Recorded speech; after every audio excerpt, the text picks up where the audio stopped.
streams. Jumping right into the video, I make significantly more money from streams than downloads. I've mentioned this in other videos, and I've had a couple people be like, hey Mark, can you elaborate on this? Like, why do you think you make more money from streams than downloads? Should I focus maybe more on streams when it comes to my music? And the answer is yes. This is a calculation software on Icon Collective site, which is a music production school. And as you can see on Spotify, you need roughly about 160 streams to get 70 cents. And on average, if let's say someone purchases your music, you're gonna get roughly about 70 cents. And if you do that calculation out, it is so much easier to get 160 streams and equate that to 70 cents than to get one download for 70 cents. In my opinion, here are 3 reasons why I think this is. Number 1, ownership.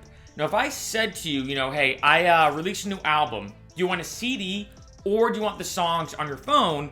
Well, most people would be like, hey, I just put them on my phone, that's fine. I don't want the CD, CDs, cassettes, any physical copy. It's pretty much obsolete now, besides records, but for the most part, everything is now digital. And in addition, going even a step further, people now are more on the mindset of just being able to access that digital content as opposed to owning it. So for example, look at something like Netflix. You don't really own any of those movies. You didn't buy them, but you can stream them, you can watch them, and you can interact with them. Similar to music, I've noticed that a lot more people don't care as much about actually downloading or buying and holding on to that song. They just want to listen to it, whether it's on Spotify, whether it's like, say, Spotify offline, where you can download it, whether it's on Pandora, SoundCloud, doesn't matter. People care less about actually downloading or owning a song. They just want to listen to it, and the easiest way, especially right now, is streaming. Number 2, it's free. This is, I think, a super overlooked aspect that if you, let's say, go to Spotify, I'll just use that as an example because it's easily the most popular streaming service, at least right now. You don't need to pay anything to stream songs. Same thing with SoundCloud.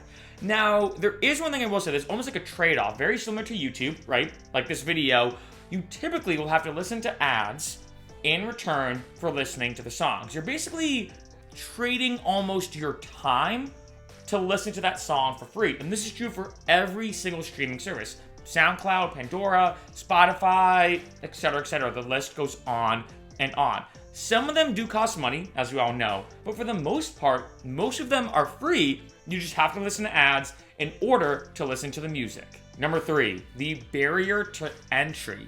With streaming now, it is way easier to quickly listen to a song compared to any other time in history. I mean, if you think about it, years ago, you had to almost stumble upon that song on the radio.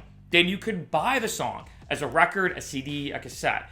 Then it made it even easier. We could quickly go online, create an account, enter in your credit card information, and boom, you could download that song and own the digital copy of that song.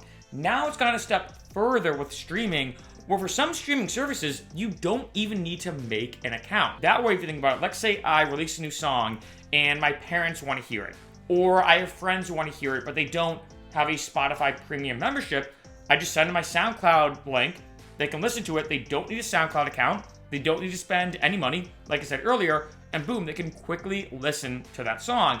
And even still, as well, even if you do need to make an account, like on Spotify, for example, you do have to make an account to listen to the songs. You don't have to enter in your credit card information. There's a lot less just barriers to entry, which makes it way more accessible to listen to the music. Overall, that's why I think that streams are just way more important to focus on than downloads and people purchasing your music. I mean, people still will, don't get me wrong, but as time goes on, downloads are decreasing a lot and streams are going up significantly. And that's why for me, I feel like I make way more money from streams than downloads.